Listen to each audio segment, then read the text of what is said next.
یا بنی اسرائیل اذکروا نعمتی التی انعمت علیکم وانی فضلتکم علی العالمین،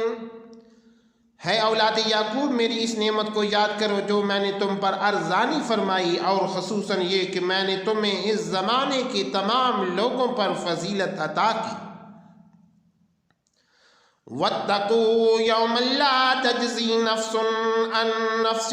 شَيْئًا وَلَا يُقْبَلُ مِنْهَا عَدْلٌ وَلَا تَنفَعُهَا شَفَاعَةٌ وَلَا هُمْ يُنصَرُونَ،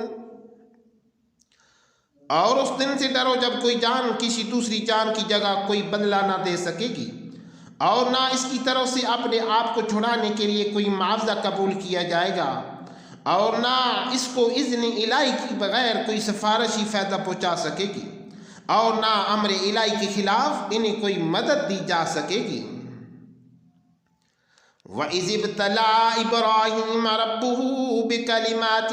فَأَتَمَّهُنَّ قَالَ إِنِّي جَاعِلُكَ لِلنَّاسِ إِمَامًا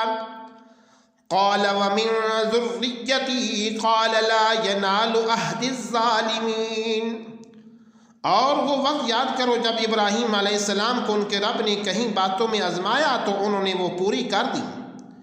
اس پر اللہ نے فرمایا میں تمہیں لوگوں کا پیشوا بناؤں گا۔ انہوں نے عرض کیا کیا میری اولاد میں سے بھی؟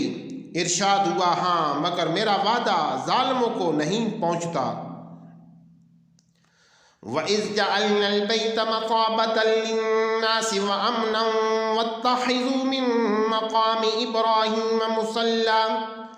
وَعَاهِدْنَا إِلَىٰ إِبْرَاهِيمَ وَإِسْمَاعِيلَ أَن طَهِّرَ بَيْتِيَ لِلطَّائِفِينَ وَالْعَاكِفِينَ وَالرُّكَّعِ السُّجُودِ، اور یاد کرو جب ہم نے اس گھر خانہ کعبہ کو لوگوں کے لیے رجوع اور اجتماع کا مرکز اور جائے امان بنا دیا،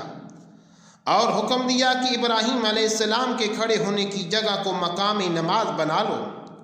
اور ہم نے ابراہیم اور اسماعیل علیہ السلام کو تاکید فرمائی کہ میرے گھر کو طواف کرنے والوں